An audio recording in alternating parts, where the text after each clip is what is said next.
মুসলমান নবীর উম্মত নামাজের খবর নাই, মসজিদের মধ্যে যায় 4 রাকাত নামাজ 2 মিনিটে শেষ করে আসে। ও নবীর উম্মত, এমন নামাজ দিয়া তো বান্দা জান্নাত পাওয়া দুষ্কর ব্যাপার। নামাজ পড়বা কেমনে? ধীরস্থির ভাবে নামাজে দাঁড়াইবা, লম্বা সময় নিয়ে নামাজে দাঁড়াইবা। এত লম্বা সময় দাঁড়াইবা, নবীজি যখন নামাজে দাঁড়াইতেন আল্লাহ নবী বিশ্ব নবীর পা মুবারক ফুল্লা যাইতো। কি করত? নবী যদি এত লম্বা সময় নামাজে দাঁড়ায় থাকতো, আমি আর তুমি সেরা গালি তো আর লম্বা সময় নামাজে দাঁড়ায় থাকার দরকার। কথা বলেন না কেন? নবীজির জীবনে কোনো গুনাহ নাই, নবীজি তো ছিলেন নিষ্পাপ, এরপর নবী বাদ দেয় নাই, নামাজ বাদ দেয় নাই। আর আমাদের দেশের মধ্যে কিছু ভণ্ড আছে যারা বলে পীরের কাছে মুরিদ হইলেই নামাজ লাগবে না। আছে না নাই? প্রাণের মুর্শিদ নেশায় তোমার নামে বাসাইলাম তরি, গোল্লা কান্দি তোমার ঘর, তুমি আজব কারিগর, আমি বাবা তোমার প্রেমের ভিখারি। আছে না নাই? আছে বলেন। কত নারী স্বামী সারি, কোলের শিশু রাইকা বাড়ি, সব সারিয়া বাবা তোমার ভিখারি। আছে দেইকা তোমার প্রেম খেলা, মন প্রাণ হয় উতালা, প্রেমের জ্বালানা সইতে আর পারি। ও আল্লাহ বলেন, ইয়া আইয়ুহাল্লাযীনা আমানুস্তাঈনু বিস-সাবরি ওয়াস-সালাহ, ইন্নাল্লাহা মা'আস-সাবিরিন।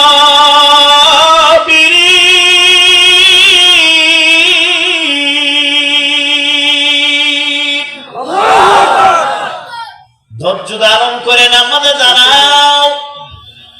কতটুকু ধৈর্য ধরবা? লম্বা সময় নিয়ে নামাজে দাঁড়াইবা। কারণ কেউ যদি দাঁড়াইয়া নামাজের মধ্যে কোরআন তেলাওয়াত করে, এক একটা অক্ষরে আমার আল্লাহ 100টা করে নেক দেওয়া হয়। দাঁড়ায় দাঁড়ায় নামাজ পড়তে পারো না, অসুস্থের কারণে বসে বসে নামাজ পড়তেছো, এই বৈশা নামাজ পড়লে আমার আল্লাহ পাক এক একটা অক্ষরে 50টা করে নেক দেয়। আর আসতে বলেন কয়টা কয়টা? জীবনে মানুষ যদি মনে করে এত নেক আমার লাগবে না, লম্বা সূরারও দরকার নাই, 100টা করে যদি এক একটা অক্ষরে আবার সওয়াব দেয়, তাহলে মাদ্রাসার হাফেজ সাহেবরা ডাক দেয়া বলবে আমগুলোতে এত সওয়াবের দরকার নাই, লম্বা সময় কেন নামাজে দাঁড়ায় থাকবো, তারাবি পড়ার দরকার নাই, এক একটা অক্ষরে যদি আবার আল্লাহ 100টা করে নেক দেয়, রমজান মাসে তারাবি নামাজ পড়লে তো আরো ডবল সওয়াব। কথা বলেন না কেন? যদি ডাক দিয়া বলে আমার অ্যাকাউন্টে সওয়াব লাগবে না, এই সওয়াব দিয়া কি করব? এত সওয়াব তো জায়গা হবে না আমার অ্যাকাউন্টের মধ্যে। ও নবীর উম্মত, জবাব দিয়া বলো, তামাম দুনিয়ার সব আউলিয়া কেরামগণের নেক যদি এক পাল্লায় রাখা হয়, সাহাবায়ে কেরামগণের যাদের ময়দানে যে উটটা নিয়ে যুদ্ধের ময়দানে শরীক হয়ে গেল, এক একটা উটের পায়ের মধ্যে যে ধুলাবালিগুলো লাগলো, ওই ধুলাবালি যদি পাল্লায় রাখা হয়, তামাম দুনিয়ার সব মানুষদের নেক যদি এক পাল্লায় রাখে, ওই ঘোড়াটার বালির পাল্লাটাই বাড়ি হয়ে যাবে। এরার নেকের এত দরকার, আমগর নেকের এত দরকার নাই কেন? মুসলমান নবীর উম্মত ইমাম আবু হানিফার কত বড় ধৈর্য! এই নামাজ পড়তেন 36 বছর পর্যন্ত। এশারের রোজা দিয়ে ইমাম আবু হানিফা ফজরে নামাজ আদায় করলেন। কয় বছর? কথা কয় না? 36 বছর পর্যন্ত এশারের ওযু দিয়া ফজরের নামাজ আদায় করলেন। ইমাম আবু হানিফার কত বড় ধৈর্য! এক হিন্দু মানুষ ইমাম আবু হানিফার ধৈর্যধারে পরীক্ষা করার জন্য যায়। রাতের আধারে ইমাম আবু হানিফা ঘুমায় না, দিনের বেলা ঘুমায়। হঠাৎ একদিন যখন দিনের বেলা ঘুমাইলেন, হিন্দু ভাই দৌড়ে গেল, ডাক দেয়া কয়, ইমাম আবু হানিফার ধৈর্যটা পরীক্ষা করার জন্য যাব। কারণ সারা রাত নামাজে দাঁড়ায় থাকে, ধৈর্য না থাকলে বান্দা দাঁড়ায় থাকতে পারে না। ইমাম আবু হানিফারে পরীক্ষা করতে যায়। ওই হিন্দু মানুষটা গিয়া ঘরের দরজার সামনে গিয়া কান লাগাইলেন। লাগানোর পরে তাকায় দেখি ইমাম আবু হানিফা ঘুমায়, নাক টান্না ঘুমায়। ওই হিন্দু মানুষটা তখন দরজার মধ্যে করাঘাত করেন, হুজুর দরজা খুলবেন, মাসআলা জিজ্ঞেস করতে চাই। ইমাম আবু হানিফা দরজাটা খুললেন, খোলার পরে ডাক দিয়ে বলেন, বাবা কি মাসালা? হুজুর মন নাই। আবার যখন ইমাম আবু হানিফা ঘুমাইছে, আবার গিয়া ডাক দেয়, হুজুর দরজা খুলবেন, মাসআলাটা মনে হইল জিজ্ঞেস করিয়া ফেলায়। ইমাম আবু হানিফা দরজাটা মেললেন, ডাক দিয়া বলেন, বাবা কি মাসালা? হুজুর মন নাই বললা গেলাম। আবার ইমাম আবু হানিফা ঘুমাইছে, ঘুমানোর পর তৃতীয়বার যাই, গিয়া ডাক দিয়া বল, হুজুর দরজাটা মেলবেন, কি মাসালাটা জিজ্ঞেস করবো। ইমাম আবু হানিফা দরজাটা খুললেন, খোলার পরে ডাক দিয়া বলেন, বাবা কি মাসালা? হুজুর জবাব দেন, পায়খানা তিতা না মিডা? আমি আর আমনি হইলে তো জুতার বাড়ি। কয় নাম্বার জুতা? জোরে কর, জুতা কয় নাম্বার, স্যান্ডেল নাকি দামিটা? ডাক দিয়া বলবো, বেদব, পায়খানা কি কেউ খায়? তোর মা তোর বাবা জীবনে পায়খানা খাইছিল? ইমাম আবু হানিফা রাগ করে নাই। ইমাম আবু হানিফা মুস্কে হাসি দিলেন, ডাক দিয়া বলেন, বাবা পায়খানা তো জীবনে কেউ খায় না, তাহলে আমি কেমনে বলবো? হিকমত দিয়া দেয়, মনে যদি করবা যে পায়খানার মধ্যে মাছি ধরছে, মনে করবা মিষ্টি, কারণ মাছি তো মিষ্টির মধ্যে যায়। কথা বল না? আর যে পায়খানার মধ্যে কিরাই ধরছে, মনে করবো ওই পায়খানাটা তৃপ্ত, কারণ কিরাই তিতাটার মধ্যে ধরে বেশি। ইমাম আবু হানিফা কি খাইছে? ছেলে বলে ধৈর্য পরীক্ষা করতে গেছে। হিন্দু ভাই ডাক দিয়া বলে, হুজুর গো, আমি আপনার ধৈর্যটারে পরীক্ষা করার জন্য আসলাম, আমার আর দেরি করবেন না, তাড়াতাড়ি হাতটা বাড়ায় কালেমা পড়ায়া দেন, লা ইলাহা ইল্লাল্লাহু মুহাম্মাদুর রাসূলুল্লাহ। মুসলমানি বুয়াত গর্দান হাদান, নানে কুতুবাদ সতে খাজা দাদান, গর্ব সুরাত আদমি ইনসাবুদে আহমদ আবু জাহল হামেক সাবুদে। আল্লাহ আল্লাহ মুমিনারা বেরিগুন, রোজে ময়দা কাফেরেরা গেটাউট। আল্লাহ আল্লাহ মুমিনারা কামহিয়ার, রোজে ময়দা কাফেরেরা গ্রেফতার। আল্লাহ আল্লাহ মুমিনারা বুয়েল কারম, রোজে ময়দা কাফেরেরা জাহান্নাম। ইমাম আবু হানিফার কত বড় ধৈর্য! ছাত্রর বিবি একদিন ইমাম আবু হানিফারে ডাক দেয়া কয়, হুজুর রে গিয়া দাওয়াত করবা, আমার বাড়িতে এক বেলা খানা খাবে। রাতের বেলা ইমাম আবু হানিফা গেলেন ছাত্রর বাড়িতে দাওয়াত খাওয়ার জন্য। 3 জনের খাবার ইমাম আবু হানিফার সামনে আন্না দেয়। ছাত্র খাবে, ছাত্রর বিবি খাবে, ইমাম আবু হানিফা খাবে। 3 জনের খাবার একবারে সামনে আন্না দিলেন। ইমাম আবু হানিফা খাবারগুলোরে দেখা 3 জনের খাবার খায়া ফেলাইলেন। রাতে রাতে ইমাম আবু হানিফা ঘুমায়। ওই ছাত্রর বিবি একটা পাতিলের মধ্যে পানি রাখলেন। ইমাম আবু হানিফা তাহাজ্জুদ পড়লে যেন ওযু করতে সমস্যা না হয়, ইমাম আবু হানিফার ঘরে রাইখা দেয়। সকালবেলা ইমাম আবু হানিফার ঘরের ভিতরে পানি দেখা বিবি মনে করলো ইমাম আবু হানিফা মনে হয় নামাজ পড়ে নাই। ইমাম আবু হানিফা নামাজ পড়ে নাই কথাটা ভুল। সকালবেলা ছাত্রীর বিবি ডাক দিয়া কয়, আল্লাহর ওলি, আমি আপনারে কিছু প্রশ্ন করতে চাই, জবাবগুলো ঠাস ঠাস করে দিবেন। নাম্বার 1, 3 জনের খাবার রাতের বেলা খায়া ফেলাইলেন। 2 নাম্বার প্রশ্ন হলো, রাতের বেলা আল্লাহ ওয়ালারা ঘুমায় না, সারা রাত তাহাজ্জুদের নামাজ পড়ে, ফজরের নামাজও জামাতের সাথে পড়ে। আপনাকে দেখলাম ফজর পড়বেন দূরের কথা, তাহাজ্জুদে পড়েন নাই। ইমাম আবু হানিফা ডাক দিয়া কয়, ও ছাত্রীর বিবি, কেমনে বুঝলা সারা রাত আমি ঘুমাইলাম, নামাজ পড়লাম না? ডাক দিয়া বলেন, রাতের বেলা খানাও খাইলেন আপনি বেশি। ইমাম আবু হানিফা ডাক দিয়া বলেন, তোমার খাবারটা যখন লোকমা মাখলাম, মুখের বরাবর নেওয়ার পর তাকায় দেখি আল্লাহর কুদরতি হালালের গন্ধ খাবারে শোনা যায়। ছাত্রের বিবি, সারা রাত তোমার খানা খায় ঘুমাই নাই, আমি আবু হানিফা সারা রাত জাগিয়া জাগিয়া তোমার খানাটা খাইয়া সূরাতুল ফাতিহা থেকে 1000 মাসআলা বের করছি। 1000 মাসআলা বের করছি। আজ আমরা নকল করে মাসআলা দেই, কথা ঠিক না বেঠিক? বাহাদুরি কই ইমুক হুজুর সাইকোলা দিছি মুখে, এটা অমুক না, আমরা এটি নকল করে করে আমরা দেই। নিয়ে এখন নিয়ে দিকে আওয়াজ হইব, এখানে রাখলে এটা আওয়াজ হইব। খারাপ লাগতেছে? হুজুরে বলেন খারাপ যারা লাগবে এরা কানাডা গেছে, ঠিক না বেটি? 80 রাকাত 70 রাকাত তাহাজ্জুদ করনেওয়ালারা নাই বাংলাদেশে, ঠিক না বেটি? খালি হুজুর ধরে কইতো খেলা হইব খেলা হইব, মাঠও আছে, ফুটবল আছে, মেন নাই।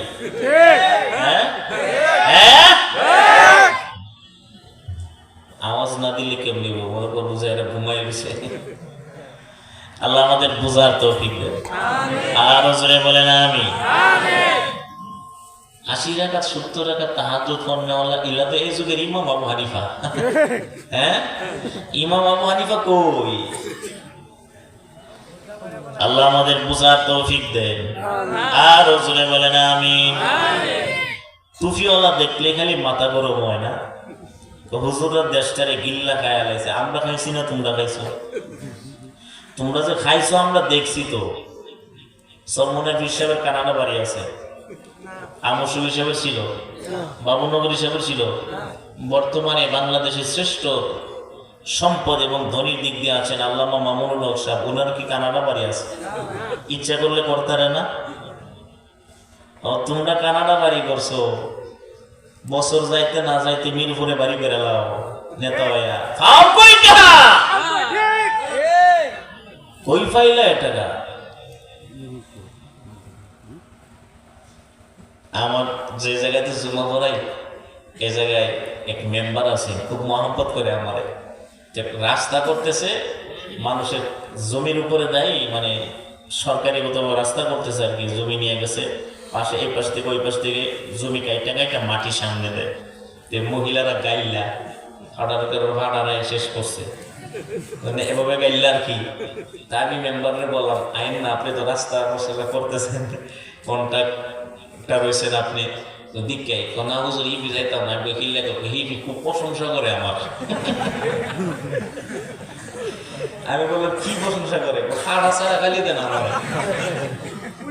সামনে তো ফাড়া ওই অসুবিধা দেখি। আমি তো ফাড়ি আর কইছে না, কোন মজা আমি এদিকে যাইতাম এমন আছে আমাদের ফেরত নিয়ে মারতারও বেরিয়েতে।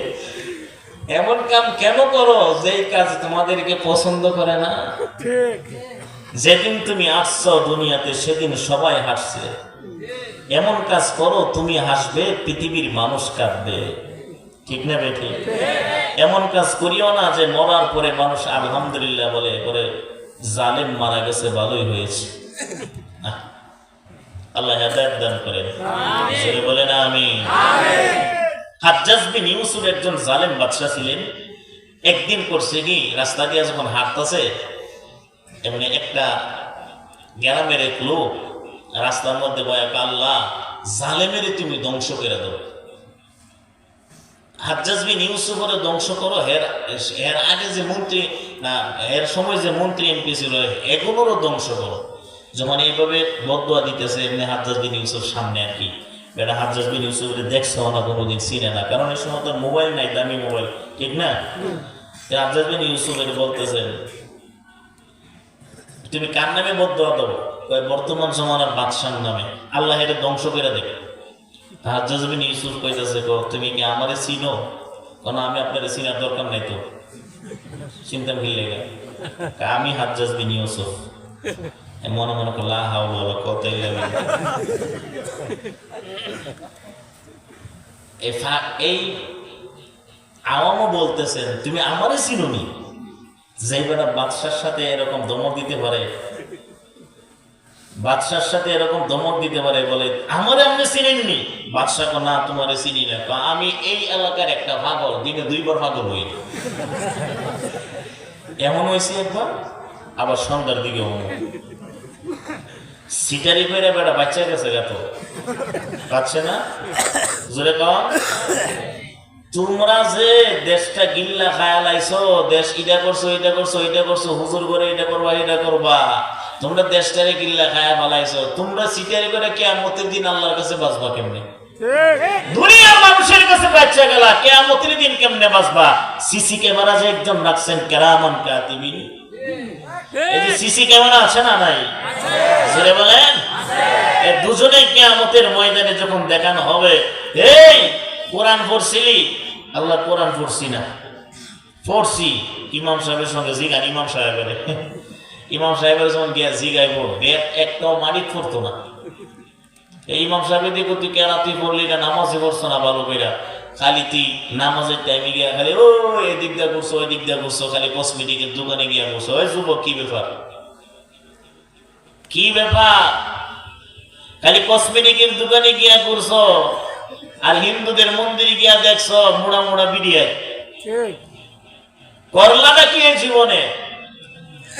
সিটারি বাটফারি আল্লাহর সামনে করা যাবে না, সেদিন আপনার জবানকে তালা লাগানো হবে। আল ইয়াউমা নাখতিমু আলা আফওয়াহিহিম ওয়া তুকাল্লিমুনা আইদিহিম ওয়া তাশহাদু আরজুলুহুম বিমা কানু ইয়াকসিবুন। জবানদারে তালা লাগাইয়া প্রত্যেকটা অঙ্গ প্রত্যঙ্গের জিজ্ঞেস করবে, জবাব দাও। সেদিন সুযোগ আছে? জোরে বলে মাশাআল্লাহ। আল্লাহ আমাদের বুঝার তৌফিক দেন, জোরে বলেন আমিন। মুসলমান নবীর উম্মত, বাটপারি সিটারি করে লাভ নাই। ও নবীর উম্মত, বাটপারি সিটারি করার সময় যদি আজরাইল হাজির হয়ে যায়, উভয়টা কি হবে? ও নবীর উম্মত, ইমাম আবু হানিফা থেকে শিক্ষা দেওয়া প্রয়োজন। ইমাম আবু হানিফা রাহমাতুল্লাহি আলাইহি ছাত্রের বিবির ডাক দিয়া বলেন, সারা রাত আমি তো সূরাতুল ফাতিহা থেকে 1000 মাসআলা বের করলাম। দ্বিতীয় নম্বর শুনে নাও, তুমি যখন আমার ঘরের ভিতরে পানি দিয়ে আসলা, আমি আবু হানিফা ঘুমাই নাই। সারা রাত আমি আজ থেকে নিয়ে 36 বছর পর্যন্ত এশারের উযু দিয়া ফজরের নামাজ আদায় করি। ইমামুল আউয়ালিনাল আখিরিন বাহরে সাদকা রাহমাতাল লিল আলামিন। তুকু যাও সুন্নতে আহমদ কুজাবা মুহাম্মদ কাইবুয়াদ নিসবত তুরা। ও নবীর উম্মত, আজ আমরা যদি বয়ান শুনি, নামাজ ভালো লাগে না, কোরআন ভালো লাগে না।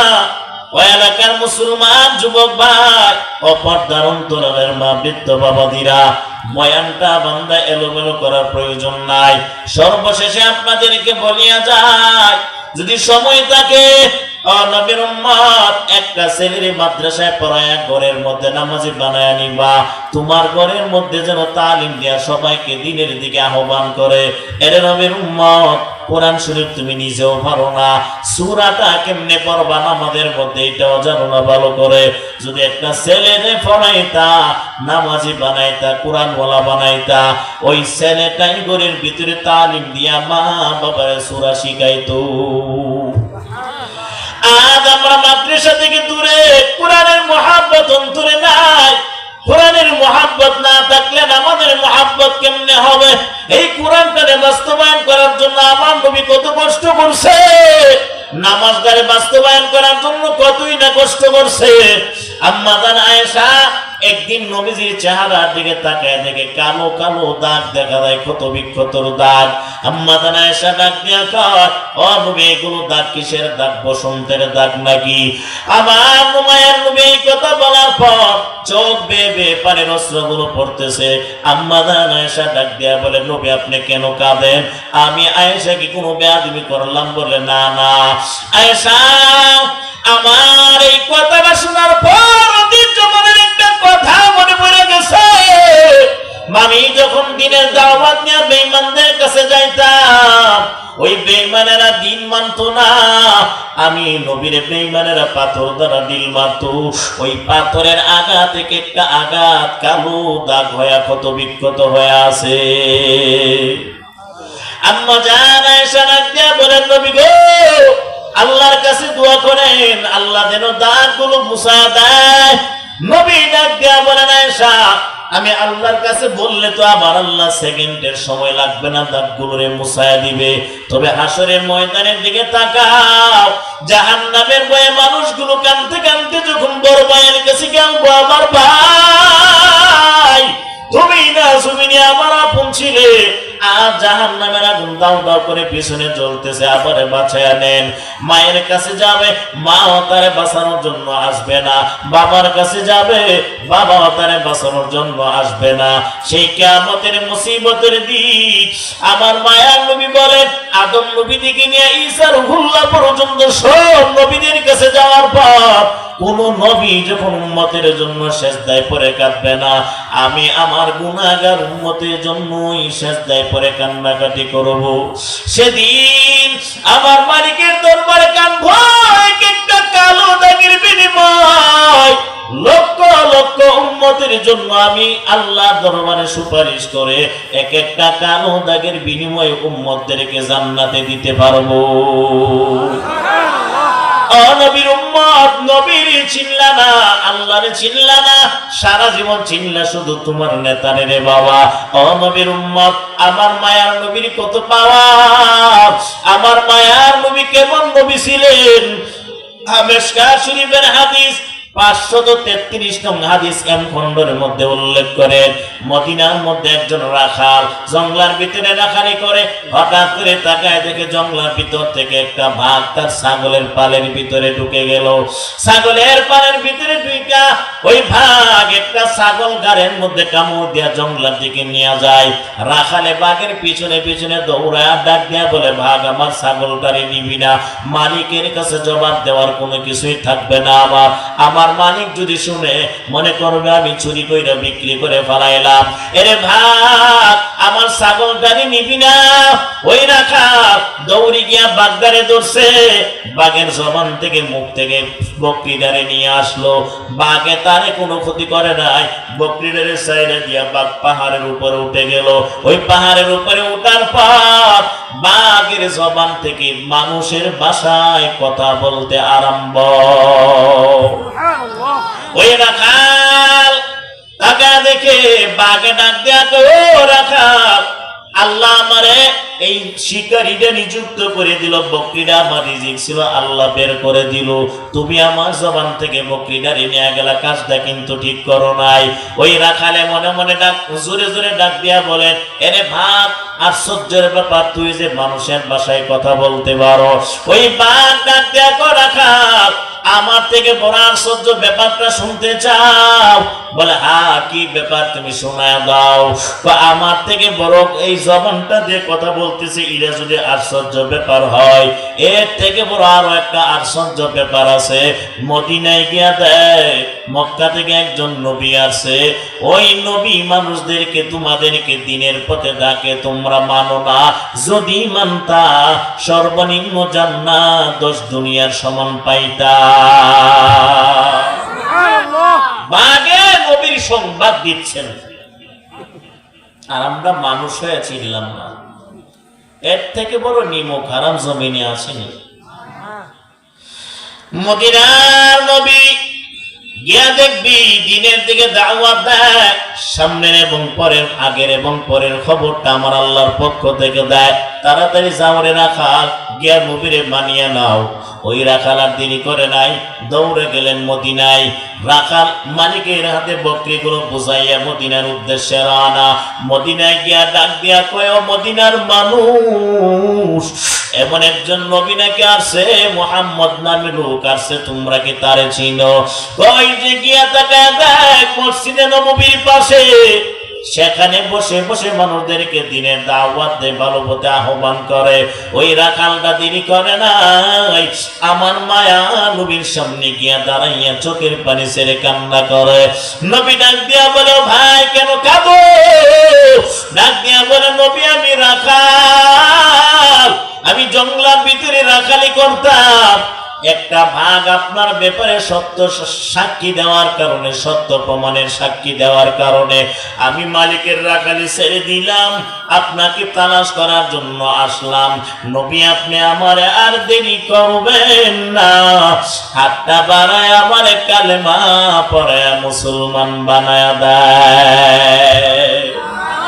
मुहम्मद अरबी है अनबी रास्ते पे हुआ, आलम हुआ उसकी पैदाइश से उजाला, शफीउल उमम हमारा नबी रोज क़ियामत, शफाअत करेगा अल्लाह के पास गुनाहगार उम्मत। খারাপ লাগে? ও নবীর উম্মত, এলাকার মুসলমান, সময় থাকতে আবার নবীর আদর্শরা বান্দা তোমার মধ্যে ফিট করিয়া নাও। আজ তো আমরা নবীর আদর্শ দূরি না, সব বেদর্মীদের আদর্শ আমাদের গায়ে। কথা বলেন না কেন? বেদর্মীদের আদর্শ। নবী বলেন, মান তাশাব্বাহা বিকওমিন ফাহুয়া মিনহুম, কার অনুসরণ করো, যার অনুসরণ করবা তার সঙ্গে কিয়ামতের দিন হাসর হবে। আলেমদের সঙ্গে চলবা, কিয়ামতের ময়দানে আলেমদের সঙ্গে তোমার হাসর হবে। আলেম ওলামাদের সঙ্গে যদি হাসর হয়া যায়, তাদের চিপা চাপাই জান্নাতেও দুইকা যাইতে পারবে। মুসলমান নবীর উম্মত, আজ থেকে ওয়াদা করিয়া নাও, মালিক আমার জীবনে যত অন্যায় করলাম সব আমি ভুল করে ফেলাইলাম। আয় আল্লাহ, সামনের জীবনটুকু নবীর আদর্শ মোতাবেক কাটায় ফেলবো গো আল্লাহ। এর নবীর উম্মতের দল, সময় যদি থাকে বান্দা 5 ওয়াক্ত নামাজ সব সময় জামাতের সঙ্গে আদায় করার চেষ্টা করবা। ও বৃদ্ধ বাবাদিরা, পর্দার অন্তরালের মা, যদি 3টা ছেলের বাবা হও, 4টা ছেলের বাবা হও, অন্তত 2টাও তোমার একবারে মাদ্রাসায় পড়াইয়া আলেম বানায় জমিন থেকে বিদায় হয়ে দাও। এরে এলাকার মুসলমান ভাই, বেয়াদবি করবা না। আলেম হতে পারো নাই, ছেলেরে আলেম বানাও, তাও পারলা না। আলেমের সঙ্গে সম্পর্কটা রেখা দাও। খবর দাও, কোন আলেমের সঙ্গে বেয়াদবি করবা না। মাদ্রাসার কোন ছাত্রদের সঙ্গে বেয়াদবি করবা না, কারণ মাদ্রাসার ছাত্ররা রাস্তা দিয়া যদি হেঁটে যায়, আমার আল্লাহ নূরের তৈরি ফেরেশতা দিয়া নূরের পর বিছায়া দেয়। ও যুবক, যৌবনের হেফাজত করবা, গুনাহ করবা না রে যুবক। ইমাম গজালি রাহমাতুল্লাহি আলাইহি দিকে তাকাও, মাদ্রাসায় লেখাপড়া করতেন। মাদ্রাসায় আসার সময় রাস্তার মধ্যে একদিন তাকায় দেখে হাজার হাজার পাখিরা বসে আছে। ইমাম গজালি রাহমাতুল্লাহি আলাইহি মাদ্রাসার ছাত্র, ওই পাখিগুলোর ফাঁকে ফাঁকে পা রাইখা রাইখা মাদ্রাসায় যায়। প্রত্যেকটা দিন দেরি করার কারণে হুজুর যখন মারবে দাঁড়াইলেন, ইমাম গজালি রাস্তার ঘটনাটা বর্ণনা করার পর হুজুরে ডাক দিয়া বলেন, রে ইমাম গজালি, এরে গজালি, বুঝার বাকি নাই, তুমি যখন রাস্তা দিয়ে আসো আমার আল্লাহ পাক ফেরেশতাদের মাধ্যমে পাখির আকৃতি ধরাইয়া নূরের পর তার পায়ের নিচে বিছায়া দিচ্ছে। আমাদের দেশে অনেক মানুষ আছে হুজুর বলে তীক্ষ্ণ মনে করে, নিম্নস্তরে মনে কইরা কত ভাবে ধমক দেয়, ছাত্রদেরকে ধমক দেয়, খবরদার ও যুবক ভাই, তোমার জবান দিয়া 24 ঘন্টা গালি আসে, আলেমের জবান দিয়া গালি বের হয় না। তোমার দিলটা 24 ঘন্টায় গুনাহের দিকে যায়, আলেমের দিলটা গুনাহের দিকে যায় না। কারণ আলেমের সিনার মধ্যে 30 পারা কোরআন আছে, আলেমের সিনার মধ্যে নবীর হাদিস। তোমার জবান দিয়া গালি বের হয়, আলেমের জবান দিয়া কোরআন তেলাওয়াত বের হয়। গভীর রাতে মাদ্রাসায় গিয়া দেখবা কত আলেম ওলামাদের কিছু গালি দিছো, একবার হুজুররা বদদুয়া দেয় না, গভীর রাতে নামাজে দাঁড়াইয়া কয়, ও দয়ার মালিক, এলাকার মানুষ বলে না, বুঝে না, বিদায় তো তারা ব্যবহার খারাপ করে, আল্লাহ তাদের হেদায়েত নসিব করে দাও। যদি কোনো আলেম চোখের পানি ছেড়ে দেয় আর কোনো জালিমের জন্য বদদুয়া দেয়, তুমি ধ্বংস হইতে সেকেন্ডের সময় লাগবে না। কারণটা কি জানো? আল্লাহ সার্টিফিকেট দিয়ে দিলেন, ইন্নামা ইয়াখশাল্লাহা মিন ইবাদিহিল উলামা। এই আওয়ামদের থেকে উলামায়ে কেরামগণ আল্লাহকে বেশি ভয় করেন, সব থেকে বেশি ভয় করেন আল্লাহকে উলামায়ে কেরাম। এরা তেরা তাহাজ্জুদের নামাজে দাঁড়ায় দেয়। ও নবীর উম্মতের দল, এর যুবক ভাই, সব হুজুররা খারাপ না, আবার সবাই কিন্তু ভালোও না। একজনের কারণে সবাইকে খারাপ বলা যাবে না।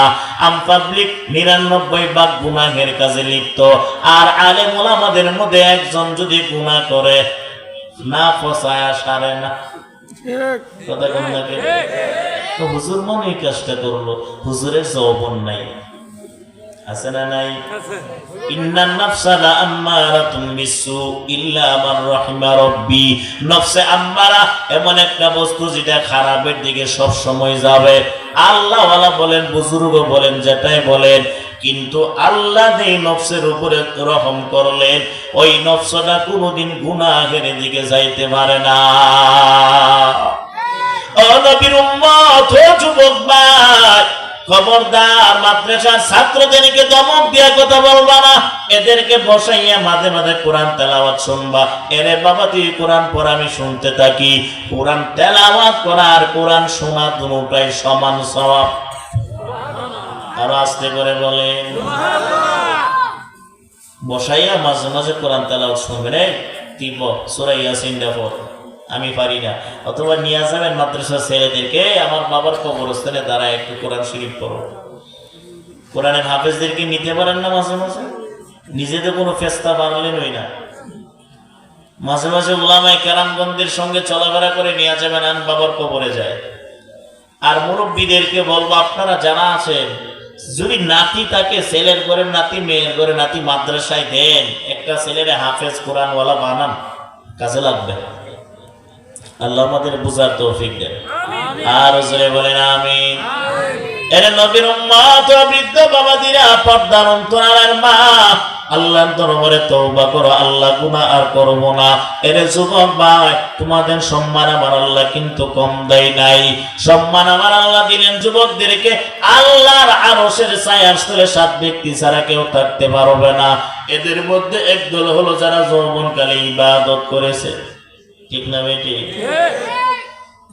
ইমাম গজালি রাহমাতুল্লাহি আলাইহি দুনিয়ার মানুষের বুঝাইয়া দিলেন, হে দুনিয়ার মানুষ, ইমাম গজালির একটা যৌবন ছিল, 18 বছরের তকমুকে যুবক। ইমাম গজালি যখন মাদ্রাসার দিকে যায়, রাস্তার মধ্যে দাঁড়াইয়া ইমাম গজালির একটা মেয়ে সবসময় পটানোর চেষ্টা করে। শুনেন, ভালো করে শুনেন, আপনারা তো যুবক অনেক। ইমাম গজালি রাহমাতুল্লাহি আলাইহি মাদ্রাসার দিকে আসতেছে, রাস্তার মধ্যে একটা মেয়ে সুন্দরী দাঁড়িয়ে সবসময় দাঁড়ায় থাকে। ইমাম গজালি রাহমাতুল্লাহ আলাইহি মেয়েটার দিকে একবারও তাকায় প্রক্ষেপ করে না, কারণ ইমাম গজালির যৌবন আমাদের মতো এত লুস না, কথা কম নাকি? আমরা তো মাশাআল্লাহ রমনা পার্কের গাছের গোড়ায় বসছে দেখো জুড়াই জুড়াই, যায় না চেনা মানুষ না পশু ওদের আচরণ চলা ফেরাই। রমনা পার্কের গাছের গোড়ায় বসছে দেখো জুড়াই জুড়াই। কথা কম না করে ওইগুলো 16 ডিসেম্বর 21 ডিসেম্বর সব ফলাইয়া গেছে। নবীর উম্মত সামনে আইতাছে 14 ফেব্রুয়ারি, একটা দিন আছে সামনে না?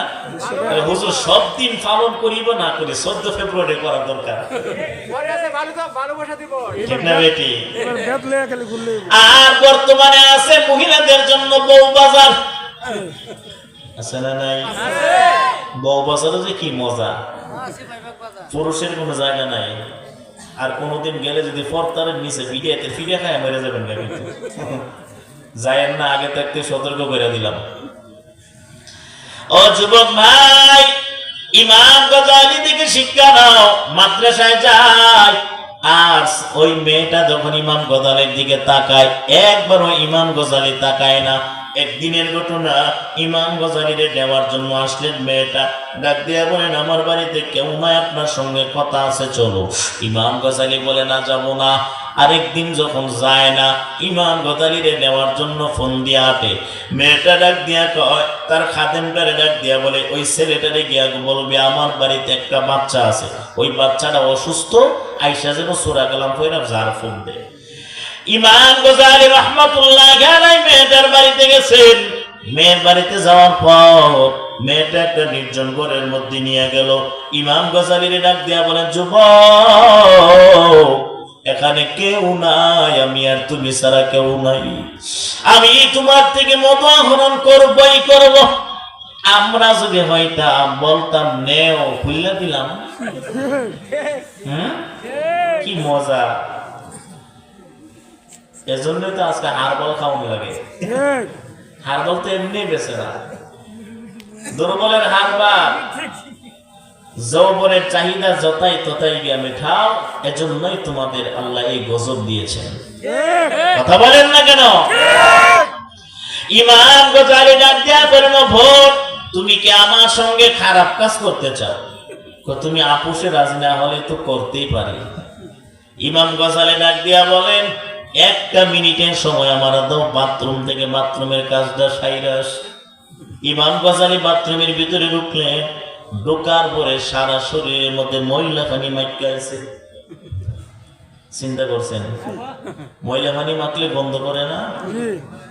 গন্ধের সুরে মেয়েটাকে, এই সরকার দূর হ, তাড়াতাড়ি যাও। ইমাম গজালি ফিরে গেলেন, বাড়ি থেকে বের হয়ে গেছেন। রাস্তার মধ্যে গিয়ে একটা পুকুর থেকে গোসল করে মাদ্রাসায় চলে গেল, কারণ ক্লাস ধরতে হবে, ক্লাস যদি চলে যায় উস্তাদ আবার মাইর দিবে। ইমাম গজালি আল্লাহর উপরে ভরসা করে মাদ্রাসায় চলে যায়। মাদ্রাসায় যাওয়ার পর ইমাম গজালি যখন ক্লাসে বসলেন, উস্তাদ যখন ক্লাসের ভিতরে যায়, যাওয়ার পরে উস্তাদ ডাক দিয়া বলেন, এনে ছাত্র ভাই, কে এমন আতর দিলা মেশকে আম্বরের গ্রাম করতেছে?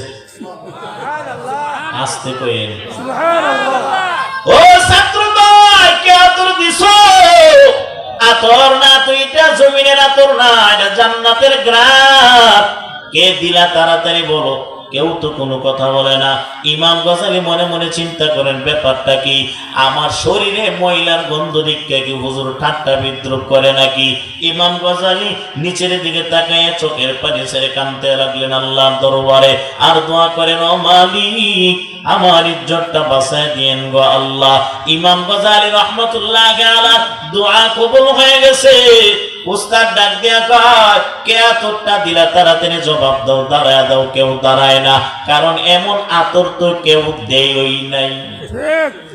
উস্তাদ ডাক দিয়া বলে, আমার সামনে দিয়ে এক একজন করে যাও, এক একজন করে যায়, সবাই চলে গেল, কারো গায়ের মধ্যে কোনো আতরের গ্রাম নাই। ইমাম গজালি বেঞ্চের একবারে লাশ বর্ডারের মধ্যে বসে কান্না করেন। উস্তাদে ডাক দিয়ে বলেন, বাবা কেন কাঁদো, আমার কাছে চলে আসো। ইমাম গজালি আসতে চায় না। ইমাম বারে বারে বলার পরে যখন আসলেন, আসার পরে তাকায় দেখে ইমাম গজালি শরীর থেকে আম্বরের গ্রাম। ও যুবক, ইমাম গজালি রাহমাতুল্লাহ আলাইহি শরীর থেকে গ্রাম যখন শুনতেছে, উস্তাদ ডাক দিয়ে বলে, ব্যাপারটা কি, কেন কাঁদো? এই গ্রামটা তো তোমার শরীর থেকে আসতেছে, ব্যাপারটা কি, ঘটনা খুলে বলো।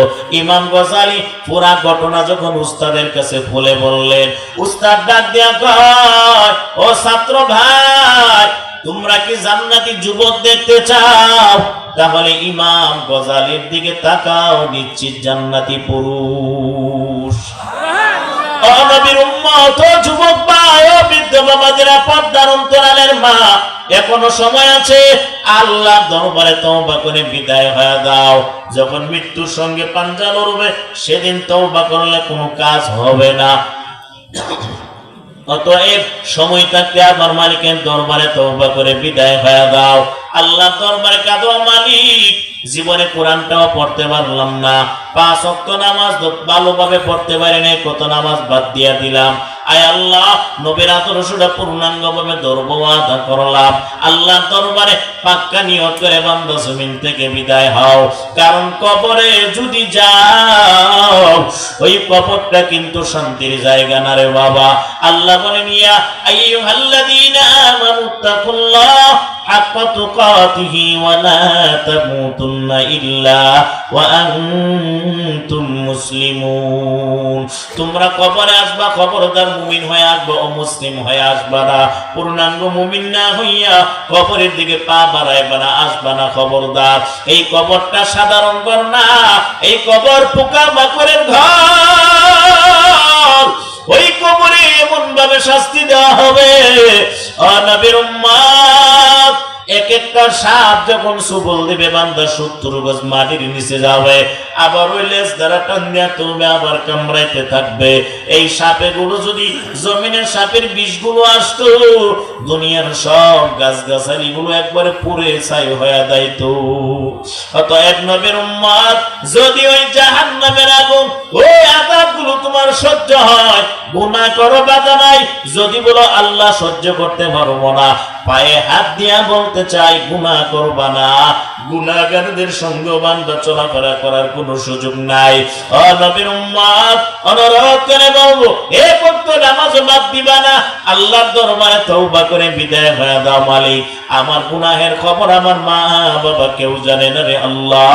আমার মা বাবা জানলে তো আমার সন্তান বলে একবারও ডাকতো না, আমার সন্তান আদি জানলে আব্বা বলে ডাকতো না, সমাজের মানুষ যদি জানতো আমার দেশান্তর করে দিত। আয় আল্লাহ, তোমার দরবার থেকে যদি আমার বিদায় করে দাও, আমি অদম বান্দা কোথায় যাব, কার কাছে যাব? আল্লাহ, জিন্দেগীর গুনাহ মাফ করে দাও।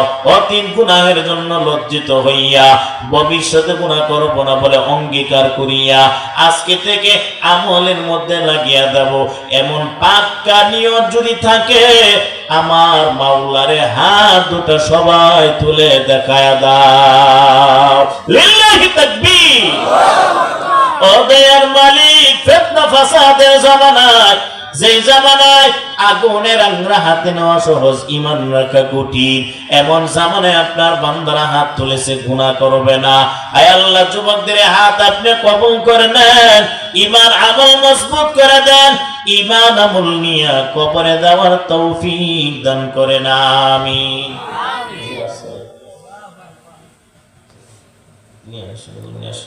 আমি বসেন, ছাত্র বসুন।